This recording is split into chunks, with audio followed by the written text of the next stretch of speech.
Thank you.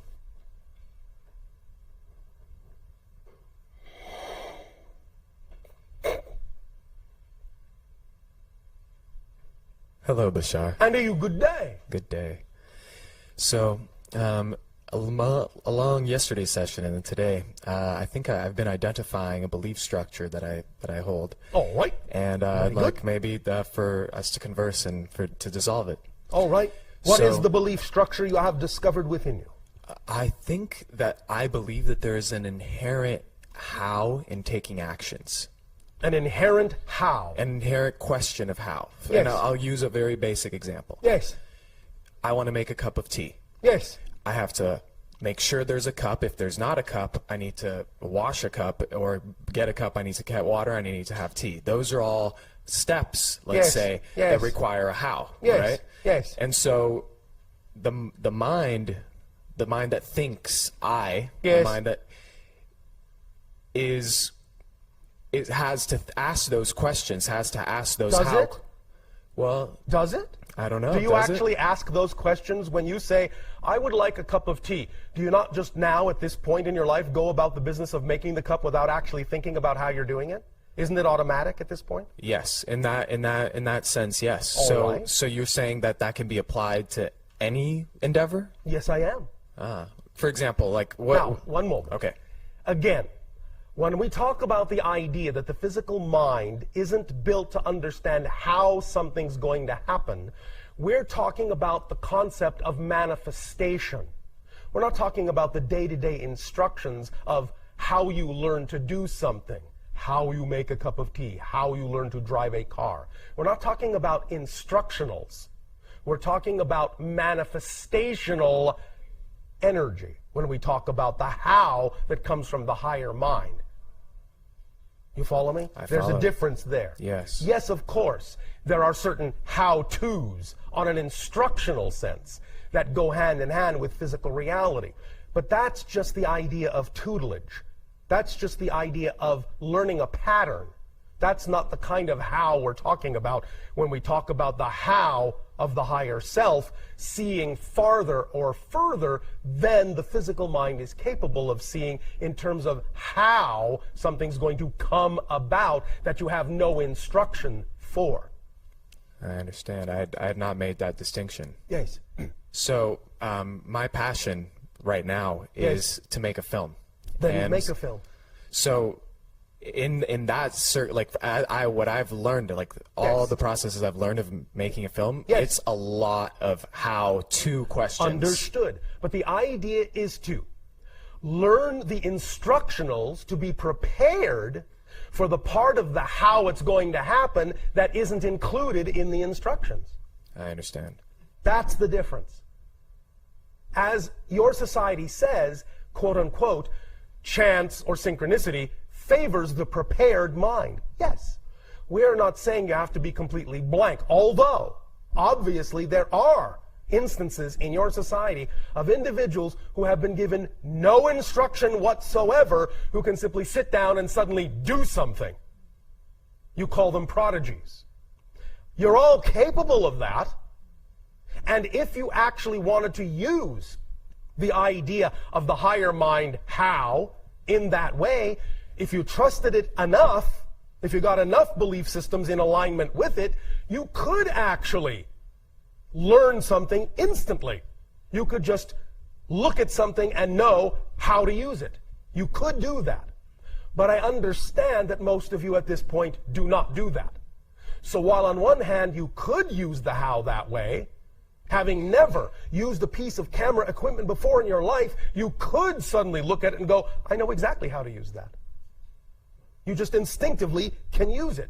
But if you are not going to do it that way right now, there's nothing wrong with a little instruction, but the instruction prepares you for the part that's not included in the instructions, which is, how's this all going to come about? What way, what path, what door is the opportunity going to come through that will allow me to actually take action on this dream? So preparing yourself with instructionals is one thing. And that can allow the doors to open more readily because you are making a commitment, you are taking action that says you're making a commitment to be given the opportunity to use that knowledge, to use those instructionals. But that's not the how about how it's going to come about for you. Because anytime you go and talk to someone in the industry you're talking about, you can talk all day about how to use a camera and what kind of lighting and how to get the best performance out of an actor. But if you ask someone, how's it actually going to come about? What's the best possible way to make sure I'm actually going to get a chance to make a movie? You'll get a blank stare. Because no one knows. You follow me? Yes. And therefore, that's the part we're talking about when we talk about the consignment of the how to the higher mind. That's where the synchronicities need to come about that are beyond instruction. That simply open up the doorways that you are ready to jump through. Because now you have your either instructionals or your intuition or whatever you feel you need to do the job. So that's how they work hand in hand. I understand. Does that help? It does. And with that said, I'm like more excited about the prospect of picking something up and just knowing how to do it than like I'm willing to skip the step of how. Well, all right. Well, see how far you get with that. You might go all the way, and that's fine. All I'm saying is that if you pick it up and you don't, a little instruction is all right. Sure. But yes, many of you may not need as much instruction as you think if you're willing to rely on some of your intuition and just downloading the idea of what you need to know when you need to know it. You could all unleash the prodigy within you if you're willing to believe that that is an aspect of your consciousness. So by all means, give it a shot, and then temper it with what aspects of it are not coming, if any are not coming, and temper that with some instruction. Make it a balancing act so that one or the other is not right or wrong. Whatever works, works, is the point. Beautiful. Make sense? Makes perfect sense. So do you feel now that you are able to take stronger action in whatever direction you need to realize this particular dream? Yes. Thank you. Yes. Thank you. And just before I leave, I'd like to just send a hello and a greetings to the people of the Elevate Film Festival who are listening in right now. We love you guys. Elevate Film Festival, elevateexperience.com. It's an amazing thing happening on this planet right now. So thank you.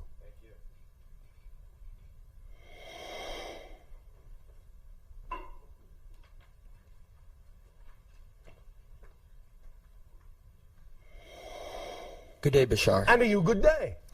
I enjoy coming to the workshops yesterday and today, talking about the downloads, and today talking about the actions. Yes. The most important thing for me is a question that is really escaping me, is that all through my childhood I've always been searching for the answers. I've got a tattoo on my back that says Veritas Vos Liber Bit. The truth searching for what answers? Exactly. So just searching. My passion has always been looking for the truth. The truth. The truth of why we're here. Oh, all right. Well, first of all, you understand that the truth is composed of all truths, right? Yes. All right. So you know that much about the truth. And finally, for me, I recognize the real truth for that, and that is within yourself. Of course. So when you talk about, going to your passion and finding your passion and taking action on it. Exactly. I'm coming to you and saying, well, I had my passion, and now I'm knowing the truth, and now I'm like just floating along, and I like. Oh, you think you know all the truth? No, of course not. You always know more, but for now it's like I'm in this limbo state where I'm watching and I'm content, and it drives me mad, and it drives the girlfriend mad too, because it's like I'm always asking questions. What do I do next? What do I don't know, and I'm like just continuing first. So the question is, what's my passion? I mean, I don't know. Well, you do remember that we said you can actually take it easy on a small level first. That out of any given moment, there are a number of opportunities, one of which will probably be either more exciting than any other or have more of an ability to be acted on. For example, you decided to come to this session today out of all the opportunities you had available to you. You could have done many other things. The idea is to recognize that out of all those opportunities, one may be more exciting than another, and to take action on it.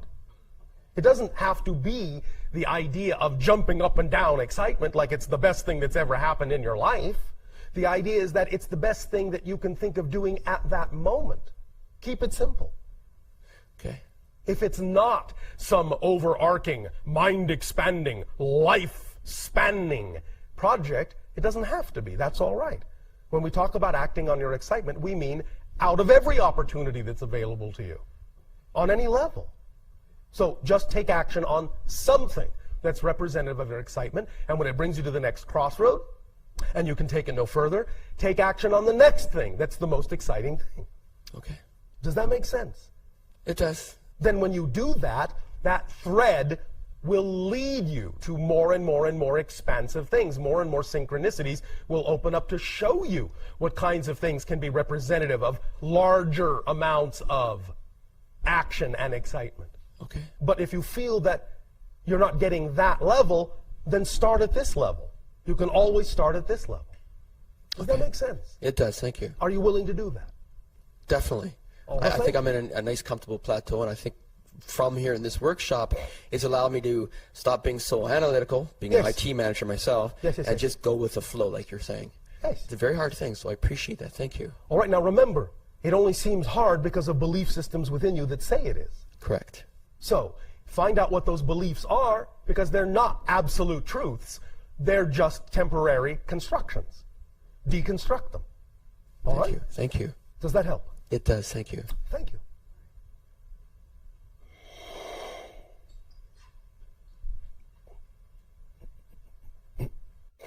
Hello, Bashar. And to you, good day.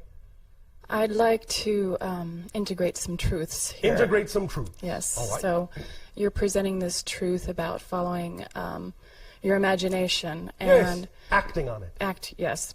And there's an idea that we live in a dualistic reality here where yes, everything there is polarity, yes. And where everything turns into its opposite.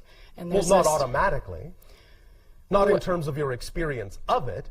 Everything exists in a polarized potential state. That doesn't mean the manifestation has to become one or the other once it's one thing or the other. Does that make sense to you? Well, what about this idea of not being attracted or repulsed? Yes, what about anything? So when you're imagining something, aren't you very much strongly attracted to that? Or? Well, it depends.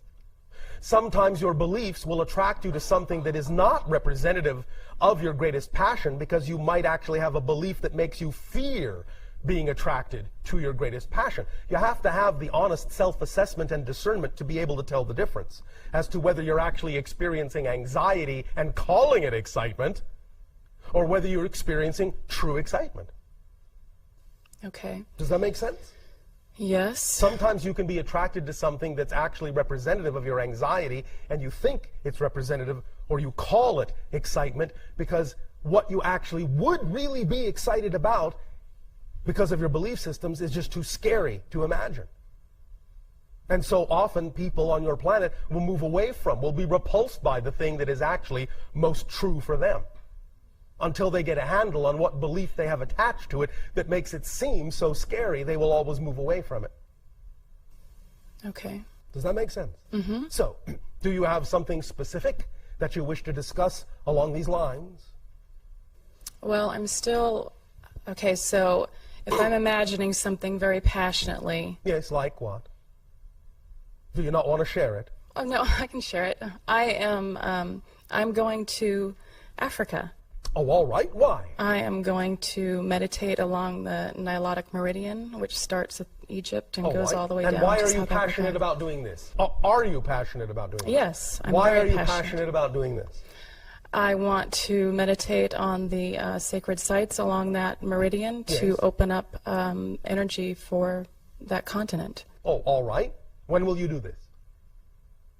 I don't know when I will do this. You don't? No. All right, I'll ask the question in another way. When will you take some action in that direction? I have taken action in that direction. Such as? Such as research about the different sites that I want to go to. All right, that's step one. What was step two? I am also talking to people and making connections and seeing... talking about ways to make the trip manifest. Like if I organized it and I got people together, then you know I could include my fees. All right, and in how's the organization that going of for it. you? It's going. But Do you have some trepidation about doing it that way? No. Is that methodology not necessarily representative of your highest passion, or is some other way more representative? I guess I'm having a hard time with, if I really get into it and really see it in each detail, I mean, it includes other people, yes. It includes extraterrestrials. Yes. So I'm including all these other, quote, others yes. in my fantasy world. Yes. How does that affect them? And it affects them how they choose to be affected by it. Why are you worried about it? And how is that not taking me out of the present moment, I guess also is what I want to know. I mean, how is it taking you out of the present moment? Does fantasy take you out of the present moment? It depends on how you relate to it. Like we said, the idea is to have the vision, but to not insist that the way you're having the vision is the way that it must manifest. That's just a template. It's a resonance template to put you in the proper state, to tell the higher mind that you're committed to that state of being, and then let the higher mind show you how it's actually best manifestable. So I can envision, like my friend said she's interested in participating. You can envision anything you want that you believe is representative of the idealized picture. Because then the component is there that allows you to feel the picture is complete. Then allow the higher mind to give you whatever version of that complete vibration is actually representative of what's best for you and all concerned. So you're kind of like creating something and then willing to let it go in the very next moment. In a sense, that's actually how you create. Look at it this way. I will once again, even though we have used this analogy for a different reason, I will use it here too. Use the rubber band analogy. When you pull the rubber band back, you are building up energy, building up energy, building up energy, building up energy. You are creating that picture in all the ways you deem are most representative of your excitement. Once you have created it all, the rubber band is pulled back as far as it can possibly be pulled back. How is the rubber band going to accomplish anything if you don't let it go? Oh. You understand? Yes. You have to release the energy that you have potentialized in that vision. You have to let it go and let it fly where it will then go. Then the higher mind is the one that catches it and shoots it back to you in the way that is most representative of the true manifestation that serves you. I understand. That's the job of the physical mind, but once you let that go, your job is done. Move on to the next most exciting thing you can do, or the next aspect of the exciting thing you are able to take action on. Because you've let that go, now let the higher mind do its job. Get on the business of attending to any other aspect of it you can act on, or anything else that is representative of your excitement that you are able to act on. Okay, that brings up another question, because yes. There is a sense that I get in my body that something has been manifested, even though I don't see it in physical reality. Yes. So, and then my guides tell me, okay, that's done, go on to the next thing. Yes. So that's how it works, right? Yes. Okay. Because these things sometimes are set up in a certain way, once again, so that by the time the whole thing manifests, you have gone through a process that will actually allow you to utilize the end result in the best possible way with the highest amount of appreciation. Make sense? Yes, it does. Thank you very much. Does that help you? Yes, greatly. Thank you. Have a good time in Africa. Thank you.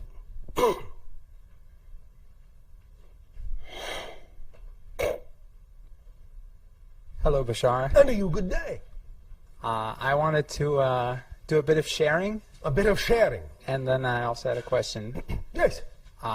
So I just wanted to share how I've been acting more spontaneously. Yes. On my joy and my passion. Thank you. And the things that have happened in my life recently. All right. Go right ahead. And basically, yeah, I mean, I've been listening to you for a while, for about 8 years. And I've been, applying your message more and more and more in my life.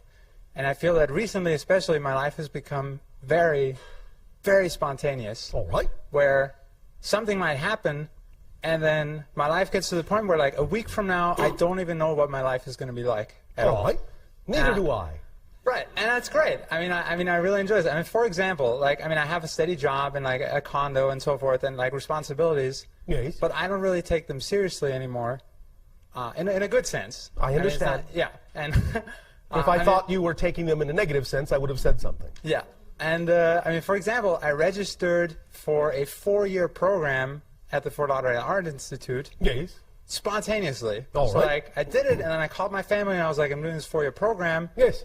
And they were like, I don't know about this. I don't think this is a good idea. All right. I said, no, don't worry, it's fine. But then 2 weeks later, I wasn't excited about it anymore. All right. So I withdrew. Yes. And that's fine. Because Yes. the whole point of me was registering, and then it didn't Yes. matter if I actually went or not. That's why we say very often the things that excite you the most really don't necessarily have to come to fruition. Very often, because of the way many of you have structured your minds, you simply will create something to excite you just to get you to move in the direction you need to move in. It acts as a carrot, just to get you off the stick. And sometimes that's all that's necessary. Some of the things that excite you are not necessary to come to fruition. They just excite you to get you to move, because that's what's important at that point. So thank you for your recognition of that mechanism. Right, and that's what I've been doing. And I told them, no, it's fine. Yes. You know, don't worry about it. And then, you know, like it happened 2 weeks later, I withdrew because it wasn't exciting me anymore. Yes. And they said, well, why did you do that? And I said, because at the time, I really wanted to register. Yes. And then 2 weeks later, I didn't want to go anymore. Yes. But that doesn't mean I should have never registered. No. Because by registering, I had certain experiences that I wouldn't have had otherwise. If you use it this way, you are using it in the constructive manner that leads you to your next level of excitement, as opposed to people who might do that in a negative context and simply seem undecided and flighty. That's the negative side of that. But if you understand the mechanism and you use the mechanism consciously, then you are going about it in the way that will actually lead you to the next most exciting thing. Yes. Yeah. So, and it's funny. I mean, of course, synchronicity again. But I think this morning, actually, my mom sort of reached a breaking point. A breaking point with what? Where she's like, you know, this is it. Like, she's like, lady, you've been so spontaneous that Yes. it's like freaking her out. And Oh, she's I like, see. I think. I don't know, Many I just- people on your planet are, as you say, freaked out by spontaneity. She's like, yes. I don't think I can handle this anymore.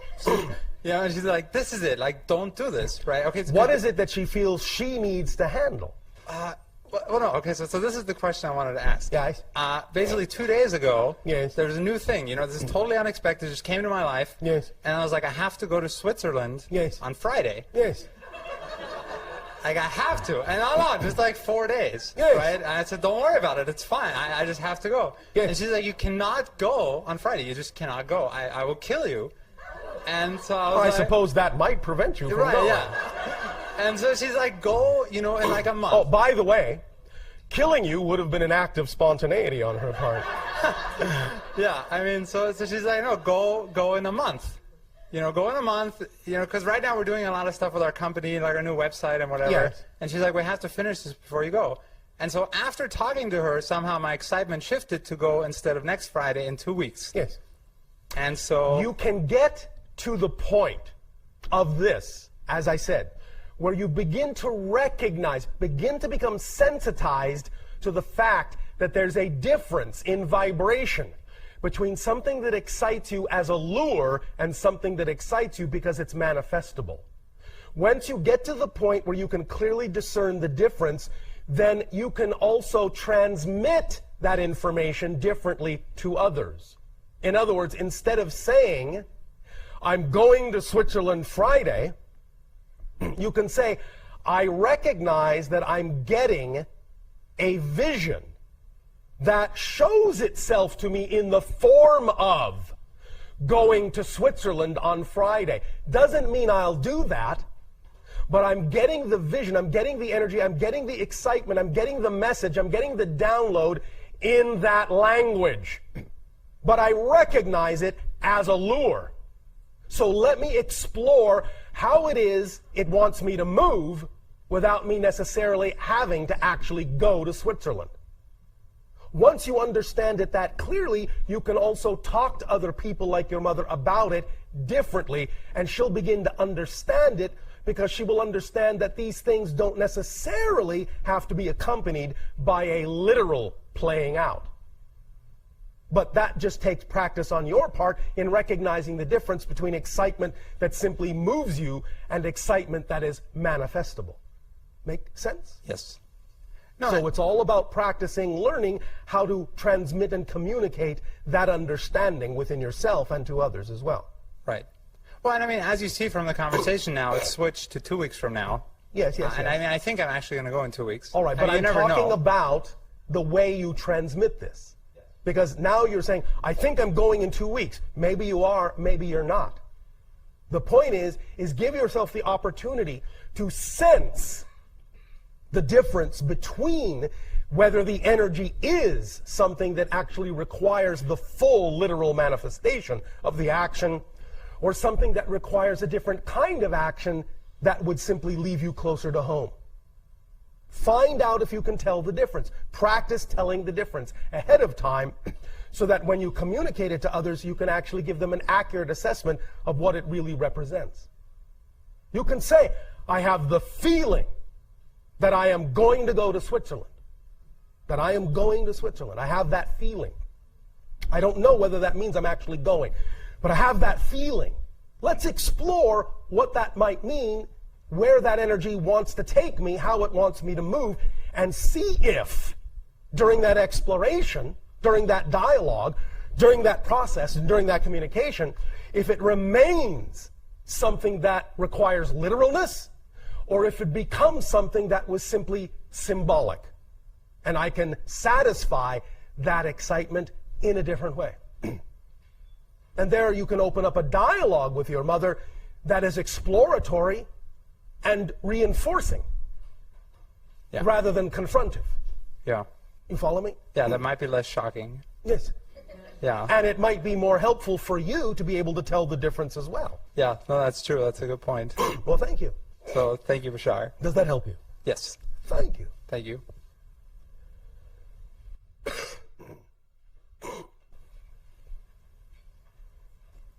Good day, Bashar. And to you, good day. Since our last meeting, when I expressed that I would like to accelerate more quickly, I feel I've been given many opportunities to do that. And have you acted on them? Yes. Thank you. And thank you as well. And so in the very recently, actually last weekend, Yes. Somebody came back into my life who I am very close to and who is very significant to me. And just, she's an amazing person. And my soulmate, I mean, I believe. I define her as such. All right. Remembering the definition that anyone you're interacting with at that moment is also a type of soulmate. Yes. But I know what you mean. Yes, that perspective was interesting to me that you offered yesterday. And so, as a result of that meeting, during that weekend and exploring many things, we had been apart for several years, and reuniting brought up a lot of feelings and emotions, old issues, and we explored those things together. Yes. And I became aware of a lot of my thought processes, some of which do not serve me. Thank you. And I was able to analyze a little bit and isolate those and kind of change my definitions. All right. And also apply some things that you had mentioned. Yes. Such as? The physical mind being, too analytical about things and not really understanding, not being able to understand. And I use the analogy of that my mind, I try to approach life as if I were painting a painting. Yes. And then if I run out of a certain color of paint, I become frustrated. Yes. And trying to redefine that and not approach life in that way. All right. But realize that the vision in my head does not have to literally come out into my life. Right. And what's your redefinition, using your painting analogy? That the type of artwork that life is not a painting, but rather an interactive piece of artwork, which requires improvisation. All right, so if you run out of one color, what do? Try to change the balance of the picture by using the colors you do have in a different way. Thank you. So that was one. And being open to allow synchronicity to bring you whatever color you might need. Right. But in an unexpected way. Thank you. And so that's one of many exciting aspects and things, breakthroughs and so forth that occurred during that time. Thank you. And another thing is that as a result, my relationship with the person I'm currently with is ending. All right. And I want to be able to end it in a way that, I want it to be conclusive. So that I can move Although forward. understand that no relationship completely ends, it just changes. Sure. But I want both of us to walk away from it feeling, like we've gained something from it and feel mutual respect. Then you can present it in that context, but you must also allow the other person to decide for themselves how they wish to take it. Right. So as far as being able to find closure so that I can move on, because that is the purpose of ending this is, well, there are many. Of changing it. Right, changing this relationship. Yes. As I said, closure for you will come from communicating with the other person in the most positive, constructive, and supportive way possible, and expressing a true belief, if it is a true belief, that the idea of this change actually serves you both. Whether or not the other person understands or agrees is not the point of creating closure. They must then take it upon themselves to create the same closure by using the information that you deliver in the best possible way you know how to. And if you've done your best to do that, that's closure. Beyond being responsible to them by providing an honest statement of the belief that you are doing the best for both of you and allowing the other to grow in the direction that they need to, as you are allowing yourself to do, then whatever they take from it after that is their choice and not your responsibility. Right. Make sense? Yes. That's your closure. Okay. And so the purpose of this parting of ways is one of them is because I feel I should be alone for some time and not be with someone for once in my life and just get to know myself for a while. All right. And that's something that I talked about with this person who came back into my life as well. Yes. And so that is one big reason for this, and I feel like it's something I should do. Well, again, using the term loosely, whatever feels appropriate for you at the moment is your truth.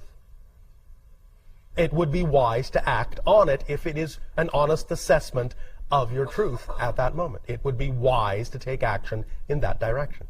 Yeah, I believe that it is necessary, a necessary step for me to grow. All right. And then take that action. Yes. Does this assist you? It does, and I. Yes. Yes. As far as taking this action, there are still moments when I feel a connection to this person who I'm with, and I feel. You can feel all the connections you want. Right. It depends on how you interpret the connections that determines how you feel. And the interpretation of the connections comes from your beliefs. So if there are feelings that come up that are feelings that seem out of alignment with what you prefer to be happening, examine the beliefs that you have that are attached to how you are interpreting the connections that you experience.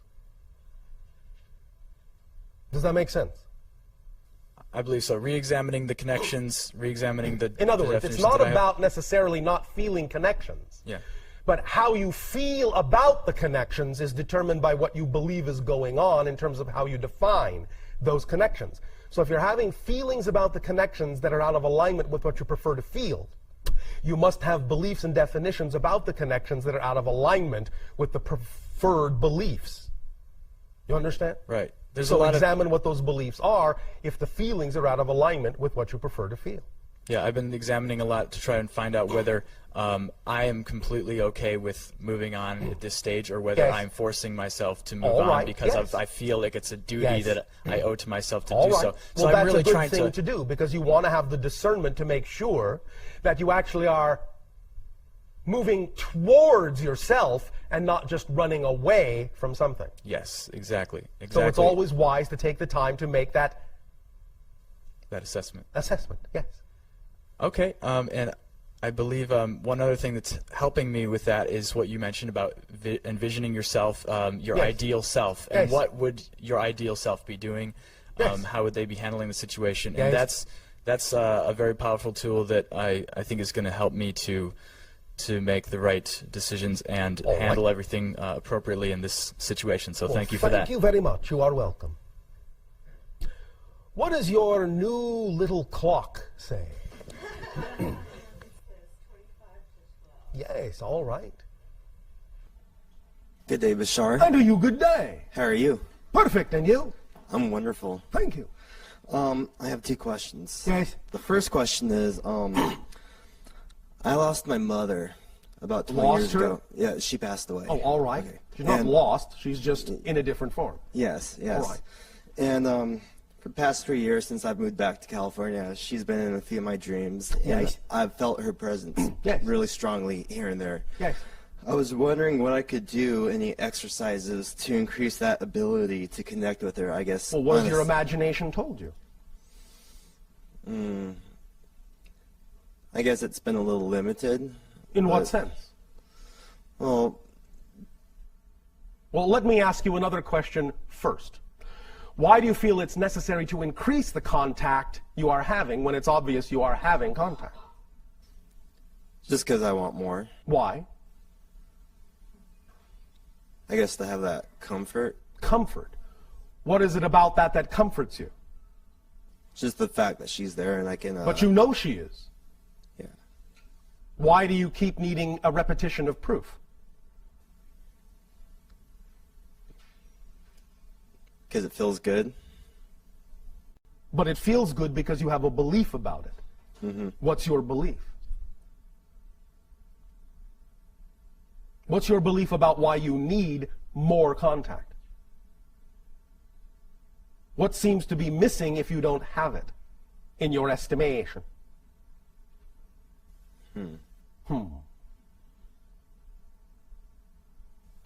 I'll ponder on that. Ponder. Now, knowing that she is in spirit, do you believe that she has, shall we just say, a broader point of view than you might at this point in physical reality? Yeah. Do you believe, therefore, that the amount of times she visits you have a purpose? Yes. And that more, from her perspective, would be somehow superfluous? Yeah. So what I'm saying is, do you trust the fact that her timing in visiting you is appropriate? Yes. Then, is it sufficient? Yeah, it is. If you know it's appropriate from her point of view, are you willing to believe and feel that it's sufficient for yours as well? Yes, I am. All right. So you trust her. Yes. All right. Do you believe that if and when there is absolutely a need for her to contact you, she always will? Yes. Then you trust the timing there too. So why ask for more than what you've been getting? I guess I don't need to. No, you don't need to, but why are you asking? That's the key. What do you feel is lacking within yourself that you feel you need from her? What kind of reassurance and reaffirmations are you seeking that you think she gives you, but in fact can't give you? You have to give yourself. She may be, in a sense, holding back more visitations than she might have because you might be in need of giving yourself something instead of relying on her to give it to you. And the paradox may be that when you finally actually give yourself that which you are seeking from her, she may actually be more capable of visiting you more often because you no longer need her to. Does that make sense? Yes, it does. So what is it that you are not giving yourself? I guess more love. And why are you not giving yourself as much love as you deserve? Do you have a reason? No. Well, then what prevents you from giving yourself that love? I guess my ego, my state of lack, which isn't really there. It's just, made up within myself. Yes, it is. But why do you make it up? How does it serve you to make up a sensation of lack? And remember, of course, paradoxically, that when you do that, what you're doing is you are creating an abundance of lack. Can you create an abundance of something else instead of lack? Yes. Or do you feel you still need to create an abundance of lack? No, I can create an abundance of love for myself. All right, and other things as well, yes? All right. Are you willing to do this? Yes. Do you believe you deserve it? Yes. All right. Then, is anything stopping you from bringing that in? No. Do you feel more relaxed about the amount of times your mother chooses to make contact? Yes, I do now. All right. Then I will say pleasant dreams and say hello for us. Thanks. Thank you. One other question. Yes. Okay. I'm a musician. Oh, all right. And I've been putting out the necessary steps, or I have in the past, to create a reality where I'm playing with other musicians and creating a scenario with a band. Yes. And now? And that hasn't been coming to play like I've been trying to do. Do you see that the thing we already talked about is somewhat connected to the thing we're talking about now? If you're not giving yourself the support, why would you attract a reflection of others to support you? Yes? Well, I have been doing that in the past. Have been doing what? Well, just supporting myself, writing music. No. We talked about the idea that on a fundamental level you were creating a sensation of lack, which means you're not allowing support to come in to your life in the fullest way that it can. So if you're doing that, you cannot be surprised that that level of support that you're seeking with regard to your passion, your music, you cannot be surprised that it won't be there if you're not giving it to yourself energetically first. But if you're willing to love yourself and support yourself energetically now, you can then see opportunities come in and people come in that will then reflect the support for your passion, your music, that you are now willing to also give to yourself. You follow? Yes. Yeah, I do. Does this answer your question? It does. Do you wish to be more specific about this, or is that sufficient? It's sufficient for right now. Are you sure? Yeah. All right. What do you play? Guitar. All right. How much do you love it? A lot. How much? A whole lot. How much? Infinitely a lot. With your whole heart and soul? Yes. All right. Then play that way on your own, and the vibration will attract others who will also want to play with you. All right? Yes. Thank you. Thank you. Maybe some of them might even be here. You never know. Thank you.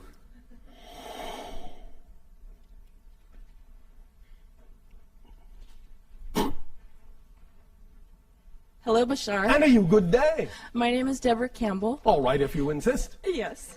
And I'm very surprised that I'm here today. You because, are? Well, I am very surprised that I am there today, too.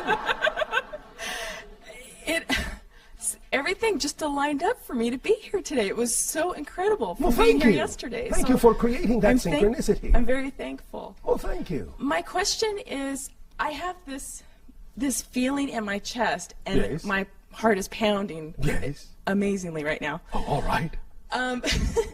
But this feeling of creativity and this flow, I recognize it as this is manifestation, and this is, I'm in the flow. Yes. I feel like I'm gonna burst. I mean, Yes. how do I sustain that? Because it will deflate itself. Well, you need to switch from DC, Deborah Campbell, to alternating current. Alternating current. Because I have this desire to attend the Journey into Oneness in Sedona. Yes. And I have this energy that is, it's propelling me to it. Yes. And I created this vision board. Yes. And I can see the support that's coming. It just feels like sometimes it just deflates itself. Yes. And again, Alternating current. Alternating current. Switches on, off, on, off, on, off, on, off, on, off, on, off, on, off. And because it does, it travels farther than direct current. Okay. The idea is that sometimes the rest is necessary for the acceleration. Without rest, there is no acceleration. Okay. You understand? There is only a steady stream with no variance. Like procrastination? Procrastination is a different thing than the idea of what might be an automatic resting point. Okay. Well, I was in procrastination prior to coming here. Well, that's different. Well, and I recognized where that came from. Which was? Avoidance. Of what? Of being who I truly am in my natural self. And you are no longer avoiding that? True. All right. That's why I'm here. All right. Well, that may be some of the bursting sensation as well. Okay. Because once you unleash your energy, it may strain at the dam for a bit until you regulate the flow. But that's all right. Okay. It's to be expected if you're holding on to something for a long time and finally release it. It may push a little bit at the edges of the envelope. Okay. I'm very grateful. Thank you. You are welcome.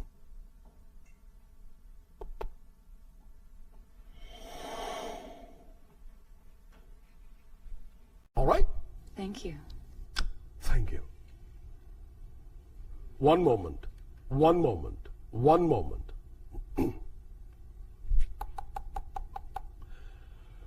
We must, at this timing, extend to each and every one of you our deep appreciation and a reminder that of all the things to come, they also all exist now, and you have access to them all. Today is yesterday's tomorrow. It's all the same. It's all one. It's all here. It's all now.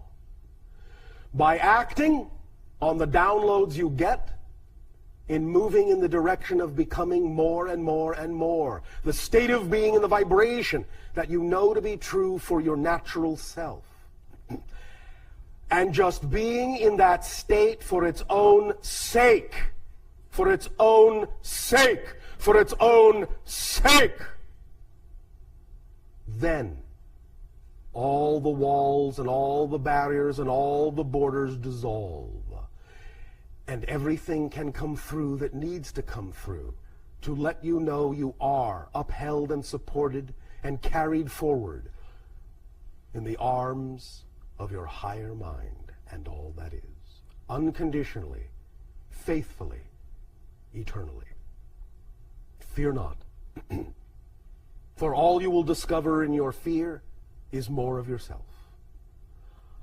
We thank you for this co-created transmission, our unconditional love to you all, forever and ever.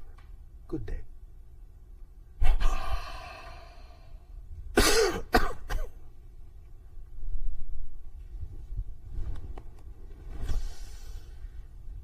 How did it go?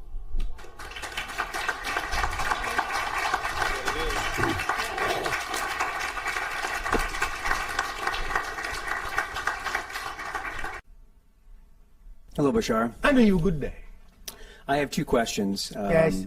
First question is, I'm a filmmaker, a writer. Oh, all right. That And doesn't sound like a question. well, I would like to know if there's a process that you might recommend to prepare oneself for the creative, process, particularly writing, so that I can be Well, that might be different for different people. But remember that what we have talked about before regarding the idea of any ritual, tool, or technique is that it's simply just a permission slip.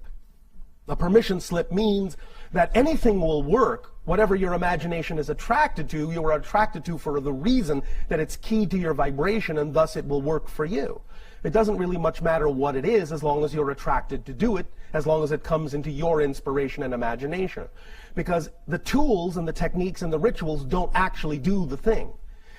The permission slip, and why we call them permission slips, is simply that whatever you're attracted to because it's a reflection of whatever your belief system is at the moment that requires that kind of a reflection to allow you to give yourself permission to be more of who you are, as if you needed it.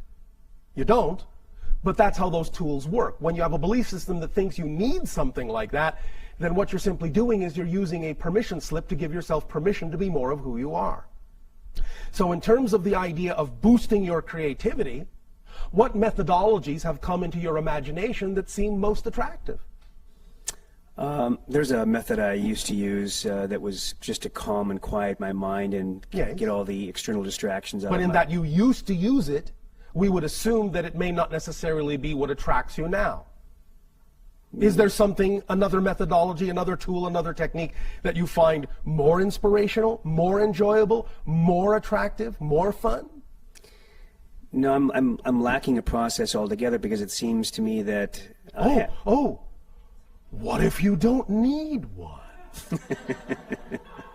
Is that within the realm of your belief system, that you actually don't need a process to be creative? You can just spontaneously be so? Yes. Then? Well, it seems that my creativity is somewhat sporadic, because I have to fit it into the rest of my life, and so...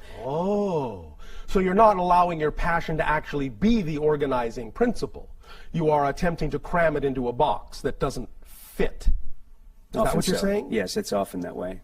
Well, then why should you be surprised that it's not actually functioning very well? Yes, I get that. All right. Are you willing to relax the box a little bit at least? Yes. Are you willing to loosen up the structure and the schedule a little bit to allow for more spontaneity to come in and trust it? Yes. All right. To whatever degree you're comfortable with it, I would strongly suggest that you do so. Now, I will ask you this question. Is there a particular location, generally speaking, that you are highly attracted to more than any other in your relative locale? You know, the mountain, the beach, that kind of thing? Yeah, I would say the ocean, the beach. All right. How often do you get there? Not often enough. Do you think that going there more often might inspire you a little bit more? Might loosen the box? I do. Then why not take some walks along the beach more often and see what happens? Good idea. Thank you. Will that do? Thank you. My second question? Yes. Is I would like, excuse me, I would like to change the pattern of my love life. The pattern? Yes, I have a pattern. It's a distinct pattern where I... But you don't have a pattern now, because you just said you have a pattern. Okay, yes. Remember that the recognition of the pattern is the end of it, and if you keep doing the same thing, it's not a pattern, it's a choice. So the question is, why would you keep choosing to do the same thing you say you don't want to do? Yes, I understand that. Yes? I thought I had broken that. You have. I have. Again, once you recognize you have a pattern, you have broken the pattern. If you keep doing the same thing, it's not a pattern. It's a choice. So now you have to ask yourself, why would I keep choosing something I say I no longer want to do? And in asking that question, you will then find out what belief systems you have attached to your motivation for continuing to choose the same thing you don't want to choose. So you have to find out what that belief system is that you've attached to your motivation for choosing that. So what's the belief that makes it seem as if you ought to keep choosing what you don't want to choose? That's the question. It's not a pattern anymore. It's a choice. But it's a choice based on the belief that that's the right choice to make. So what's the belief that would say that continuing to choose that is the right choice to make? What's the counter belief? What's the alternative choice? I will have to spend some time trying to figure out what my belief system is on that. Well, yes, but it doesn't have to take much time. I'm giving you the clue right here. Very often when people on your planet choose things they say they don't want to choose because they've attached belief systems to them that make them choose them, all you have to do to really illuminate why you're doing that is ask yourself, what's the alternative? What would you rather choose? And the question then is to use your fear in a constructive way by saying, if I actually did choose what I say I would prefer to choose, what's the worst possible thing I'm afraid might happen? And then you will reveal to yourself what kind of negative fear you may have attached to the thing you say you prefer that you're not choosing. And in then recognizing what that negative fear might be that you've attached to it, you can then examine it and let it go by identifying it first. So the question, what's the alternative, is what would you rather be choosing? Do you have an answer? Just an example, what would you rather be choosing than what you're choosing? I'd rather be choosing relationships that... Yes? A relationship that... Come on, you said you were a writer. Yes. Come on. I'd rather choose a relationship that... That reflects me and that is my life partner and that lasts. And that allows you to become more of yourself even as you allow the other to become more of themselves? Exactly. All right. Now, is there anything scary about making that choice? What's the scariest thing about making that choice? I guess the scariest thing about that choice is that I might find it and then lose it. Thank you. You see, that wasn't so hard. Now find out why you have a belief that the most likely outcome would be that you would lose it. Now you can spend some time pondering that, and you'll be on your way. All right? And I know what that belief is now. Thank you. Thank you. That's all it takes. Just that honest self-examination. And now, I have another suggestion. You may all enjoy your lunch break. Refresh yourselves, and we will continue this transmission after your break. Thank you very much. Thank you.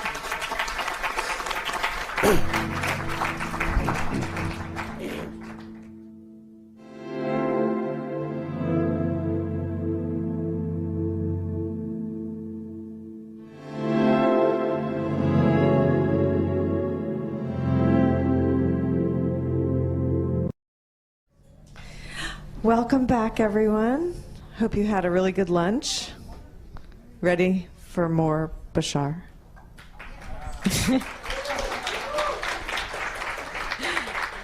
Definitely. Okay, someone mentioned this at lunch, and I thought I would ask the group just where people came from. I know some people came from long distances. You could just shout it out. Miami, Connecticut, San Diego, New York, Toronto. Germany, Oregon, Monrovia,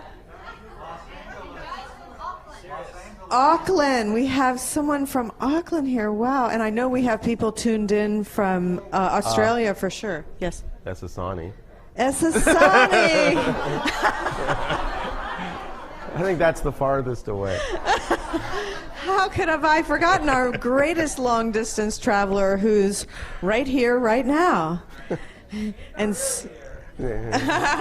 energetically. Okay, doesn't count. Anyway, thank you all again for being here. And I also wanted to mention and thank our crystal bowl players, and that's Carlos and Leanne. And they have a, isn't it great? They have a website called wavegarden.net if you want to check them out. And also Kim Riccelli, who plays the hung for us. Love his music. Fantastic.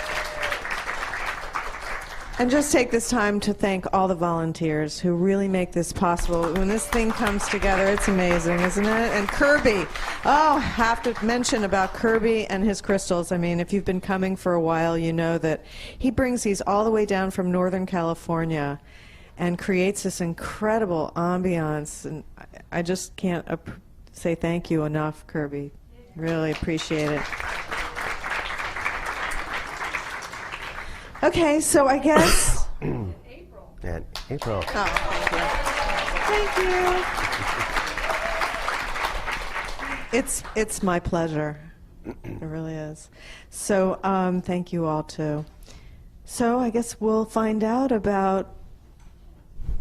Today is yesterday's tomorrow.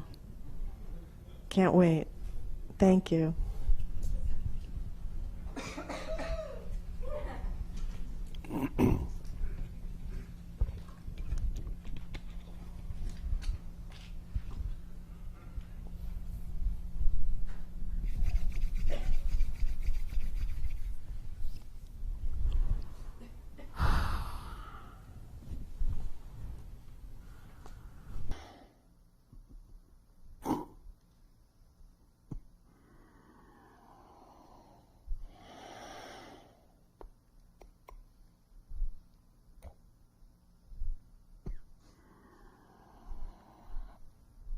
Or I'll say, let us continue with this transmission.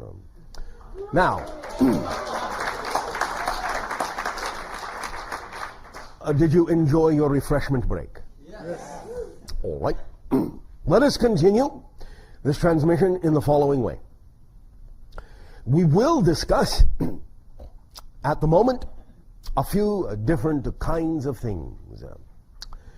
This is all lumped under the idea of our title, Today is Yesterday's Tomorrow. That meaning that all time is one, it is all here and now. And what we will speak about that regards the concept you call the future is, nevertheless, I remind you, actually existing in the present, and that there is no such thing as a prediction of the future.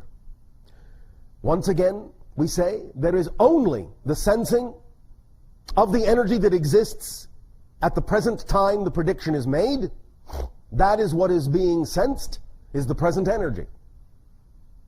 If that energy does not change in any significant way, then what has been sensed is representative of that which will unfold and manifest. If, however, the energy does change, which is sometimes changed by the prediction itself, then the energy may take a different course and something different will occur. This does not mean that any kinds of predictions are necessarily wrong if they do not come to pass. It may simply be that they were sensing an energy that has changed, since all predictions are of the present energy. The reason that this is so is because empirically, fundamentally, there really is no such thing as the future, just as there really is no such thing as the past. Everything is simultaneously coexistent, and you cannot actually prove the existence of either the future or the past. But wait a minute, Bashar. We have evidence from the past. Do you now? And exactly where is that evidence? Oh, here in the present. That's correct. And that's the only place it exists, is in the present. And what you call the past is simply another dimension, a different frequency, a different wavelength of experience that exists right now alongside your own present. There may be a cross-connection of continuity being made to make it appear as if there is a linear connection from past to present to future. But that continuity connection, that continuity illusion, is being created from the present, always. So when you say, here is evidence of the past, what you are saying is, you have created a linkage, a bridge, a connection, to a simultaneously concurrent reality in such a linear space-time manner as to create the illusion of cause and effect, because it serves a purpose for you to experience the idea of the process of creation from a beginning to an ending. That's all you're doing. But there is no actual proof of the existence of the past, because there is no such thing.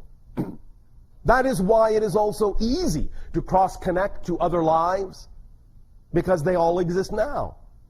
And thus then, if it truly was that they were in the past, or truly was that they were in the future, you would not be able to really make that linkage. There is only one moment. It is now. Everything happens in the now.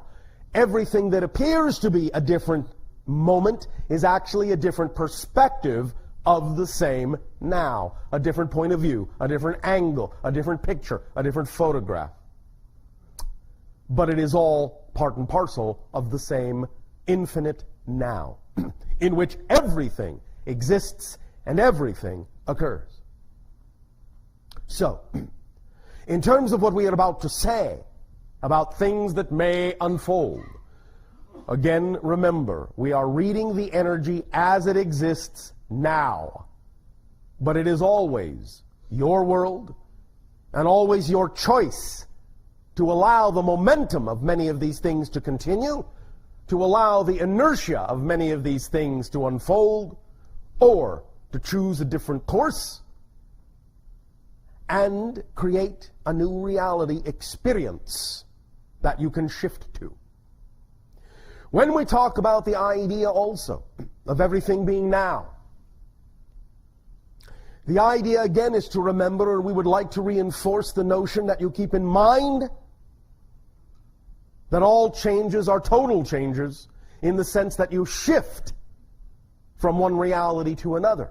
You shift, in a sense, your point of view, because you already exist in all the realities that you're ever going to exist in. So it's not even a matter of actually changing from one reality to another. It's an issue more of closing your eyes, closing your focus in one reality, and opening them in another in which you already exist, or at least a version of you does. The idea of changing is never that you will change anyone else, never that you will change the world, not even in a sense that you'll actually change yourself. It is simply that you shift to a reality whose vibration is already reflective of the reality vibration you now prefer, and start looking with your consciousness through the eyes of the version of you that already exists in a reality reflective of what that version of you represents. So you have never changed anyone, never changed the world. The world that you used to look through the eyes of still exists, always will, and will always experience itself as it is. But you can experience a new earth, a new reality, depending upon your vibration. And that's why we say, all you have to do to change the world is change yourself. Because you will never actually change the world. You will only change from one perspective to another. But that will appear and feel and be experienced as a new world. And all the individuals who have representations in that world, you will experience. Individuals who do not have representations in that world, you will not experience. It is as simple as that. For a while, you may continue to experience the idea of people who have representational vibrations that are not necessarily fully aligned with the world that you prefer. But that's also because you are not fully aligned yet with the world that you prefer. And so there will be, as you say, a potpourri, a mixed bag for a while, and you will still for a while be capable of experiencing people who do not necessarily vibrate in accord with you. But that's still for the purpose of giving you the option to reflect off of them what you are by seeing what you are not. For many of you still understand what you are in that way. But the more and more you understand who you are for its own sake, without necessarily needing to see a counter offer of what you are not, more and more of you who do not need that will no longer see that. You will simply find yourself one day interacting pretty much only with the individuals who are similar in nature, similar in vibration. And you may scratch your heads and wonder where all the other people went. But they will still be on the world that you no longer look through. And they will still be living their lives as they wish to, as they have chosen to. And it's as simple as that. And neither, in terms of validity, is more important or better or right or wrong than the other. They are all part and parcel of the infinite choices within all that is. Allow them to all be valid. Allow all to make the choices that they need to make. And by doing so, it will be that much easier for you to allow yourself to experience the reality that you prefer.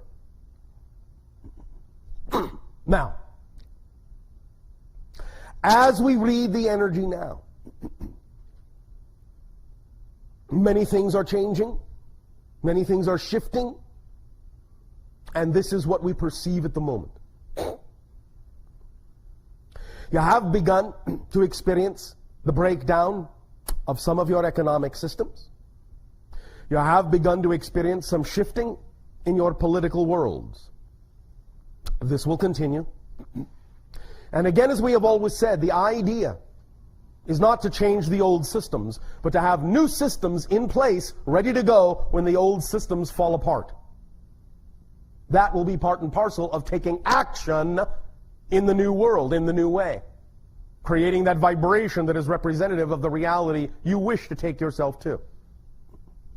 So that when you shift, and in that shift, experience the old ideas falling away, falling apart, crumbling all around you, you will have the capacity to attract to yourself new systems, either invented by you or others that you will attract yourself to be able to facilitate the new ideas, the new perspectives, the new ways of doing things in the new reality you will have shifted to, which can then be implemented rapidly.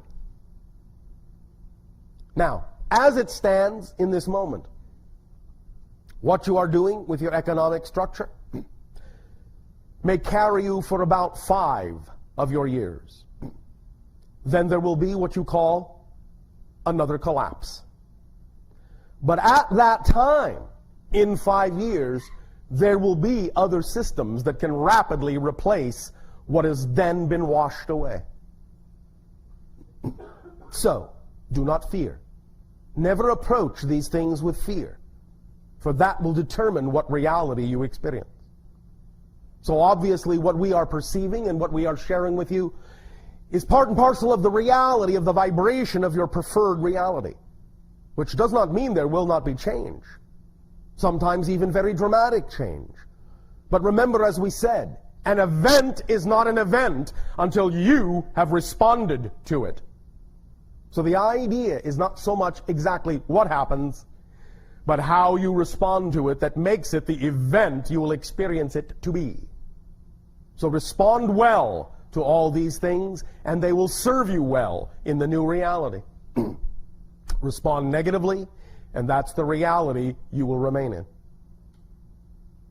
So in 5 years, you will see, most likely, the opportunity to reinvent some very fundamental economic principles on your planet that will begin to take you, not right away, but will begin to take you toward an understanding of the true worth and the true value of the individual members of a society, which will ultimately lead to an economy actually based on the actual skills and talents of the individuals in a society, which will be in that context uncorruptible. The idea in that sense will be that as you approach the concept of a global organization, it will be one that allows borders and barriers to be crossed and to be dissolved, because it will be the skills and talents of individuals that will cross those borders to be of service to others who need their services. And as you begin finding more and more teams of individuals being sent around the world to aid and assist those that require their assistance, you will suddenly begin to see the threads being woven of the tapestry of a new economy. And bit by bit, within a few decades, you will realize that no longer will you require an artificial symbol to represent the idea of value and exchange.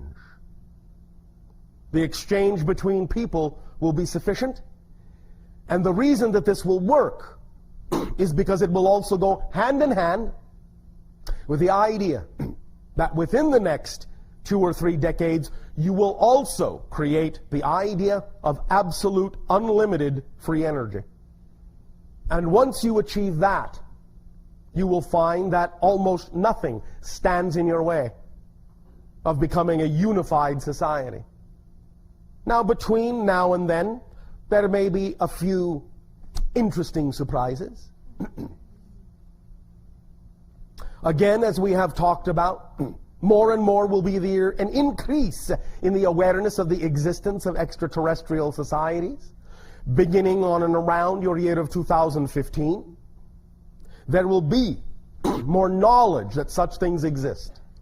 And again, as it expands, ultimately to your year of 2033, when it will be, in that sense, open contact that will have occurred between your civilization and the first civilization to make open contact with your world, that we in our ancient language have called the Shalanaya, but which they in their own language are called the Yahyel.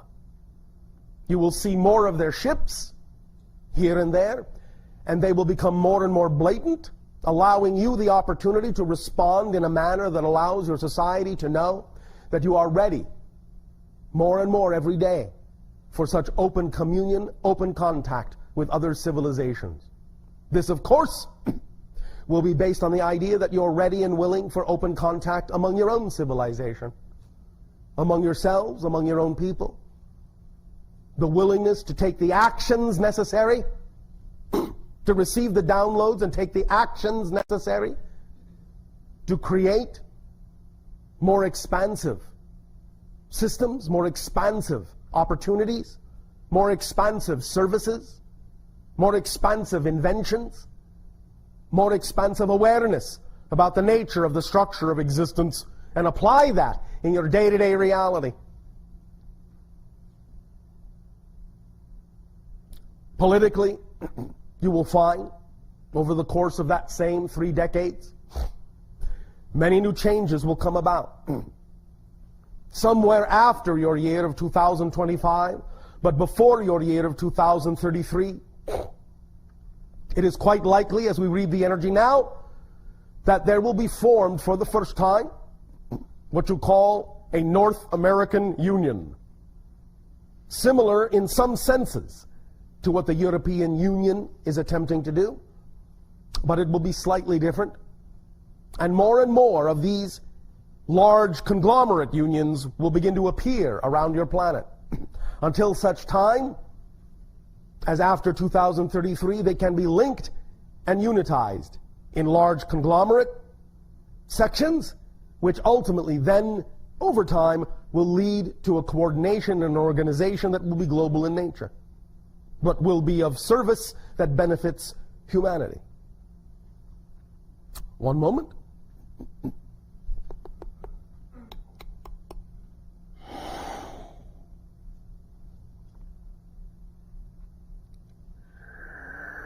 As has been said, opportunities for sightings will increase. More downloads will occur, that contact is imminent. The literalness of the sightings may or may not occur in your upcoming next couple of days, and also again in February of your new year. One moment. To allow for some of these transitions to take hold, take root, without our interference, we will once again go offline for the transition of your present to new year. Somewhere in and around your December 15th, and we will reconnect once again after your new year has begun. One moment. The channel and the original agreement that was made within the oversoul, of which he and I are aspects, was that there would be a delivery of information for no less than 9 of your orbits. We are now approaching a time in what you call 2 orbits that will represent 3 times the original agreed upon amount. Once it reaches its 27th year, it will then take a different form. For the next 3 years thereafter, until your year of 2013. We will not instruct at this time what this different form will be, but it will be by our calling alone in terms of how it shall occur. In the manner of the channeling as you understand it now, to no society to whom we have channeled does any channeling in one form last more than the length of an Sasanian lifetime. But because our dimension is 10 times faster than yours, our lifespan of 300 years translates into your reality as 30 years. So when the 30th year occurs in 2013, there will be a transition of how this information is delivered. There will be a transition, as we said, in the 27th year. There will be a difference in the last 3 years until the 30th year, and after that there will be a complete transformation of how this information is delivered. But it will go hand in hand and be part and parcel with many of the changes that are upcoming, and will represent many of the new systems that are required for implementation in terms of the educational systems on your world. And it will dovetail, as you say, into some of those educational systems and lay the foundations for new interactive educational systems that shall be widespread in the years to come after 2013. One moment.